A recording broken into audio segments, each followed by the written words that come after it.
சாராய கடையை மூட முடியாது என்று சொல்லுவதற்கு நீ வாக்கு செலுத்துகிறாய். நான் வந்தா மூடுவேன்னு சொல்றவன ஏற்று கூட பார்க்க மாட்டேன். அப்புறம் டாஸ்மார்க்கு மேலாளர், அதாவது அந்த அதிகாரியாக போட்டிருந்தாங்க ஐயாவுக்கு. அப்போ வியாபாரம் குறைஞ்சிருச்சு. சில பகுதியில் போய் ஐயா மேற்பார்வையிடுறாங்க, அதை சூப்பர்வைஸ் பண்ணுறாங்க.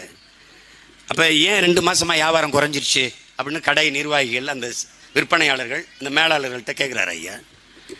ஐயா அடுத்த வாரத்திலேருந்து சரியாயிருமையா, இந்த இழப்பை அதில் ஈடு கட்டிடலாமையா அப்படின்னு. அடுத்த வாரத்திலேருந்து எப்படி சரி பண்ணுவீங்க? ஐயா காலேஜெலாம் திறந்துருவாங்கய்யா, கல்லூரிலாம் திறக்க போகிறாங்கய்யா.